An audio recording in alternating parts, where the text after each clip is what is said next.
Yan. Pansin nyo, umilaw na. Yan. On. Mga prop, ito. Naka-receive na naman tayo ng electric kettle ngayon. At pakikita ko sa inyo kung paano gawin ito. Yan. Ang sira niya po, wala siyang power. Ayan, pag saksak, dapat pag switch natin yan, dapat magkakaroon siya ng ilaw dyan.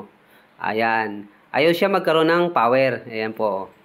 Yan. At dati na po akong gumawa nito. At pinakita ko nga sa inyo dati kung paano ito gawin. At para po sa mga hindi pa nakakapanood kung paano gawin ito, papakita ko po uli sa inyo para matutunan nyo rin at makatulong din sa inyo.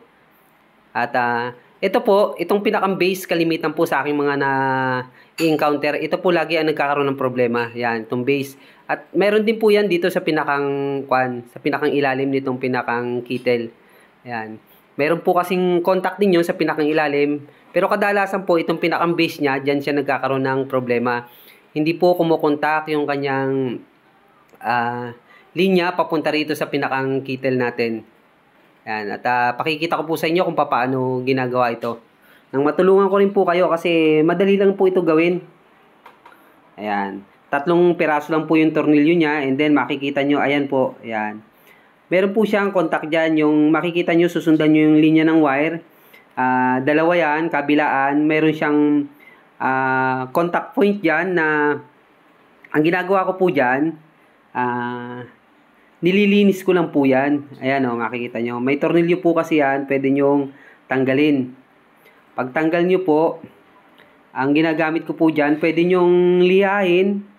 Kung may liha kayo, wag lang pong sobra-sobra. Tapos, o kaya po, kaskasin nyo lang ng flat. Ang ginagamit ko po dyan, kinakaskas ko lang siya ng flat screw. Yan.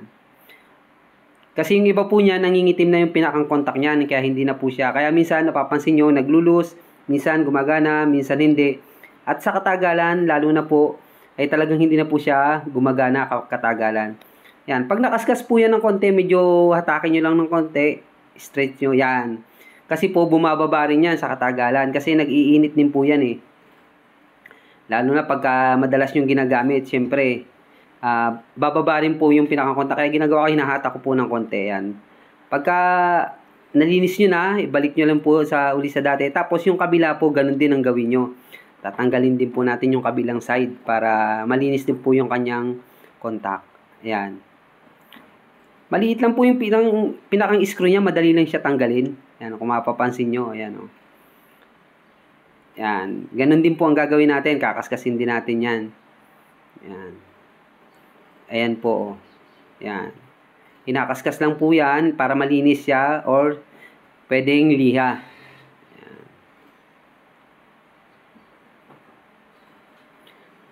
At kagaya nga po sinasabi ko, kapag hindi po dito ang problema, minsan po dun sa pinakang base na. Meron po dun sa ilalim, tatanggalin nyo rin din. Meron pong tornilyo yon. Tapos meron din pong switch doon sa ilalim doon, yung tinatamaan noon. Nasisira rin po yun o kaya minsan nalulusaw yung pinakang base. Ayan.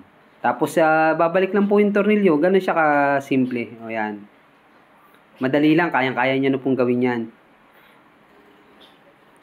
Ayan.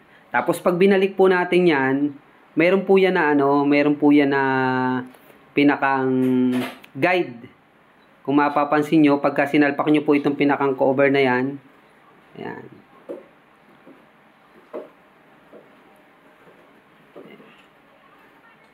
Yan. Tapos mapapansin sa ibabaw, may parang guide po yan para hindi kayo mamali. Ayan. Yan itatapat nyo lang po dyan sa pinakang guide na yan pagsalpak nyo para saktong-sakto po, lapat. Kasi, kailangan po kasi lapat din yan. Pag hindi po lapat na lapat yung base niya, hindi rin po kakapit yung pinakang contact dun sa pinakang base. Yan. Pansin nyo, 3 tornilyo lang po yan. Ganyan lang kasya kabilis tanggalin. Tapos yan, testing natin kung okay na po. Yan.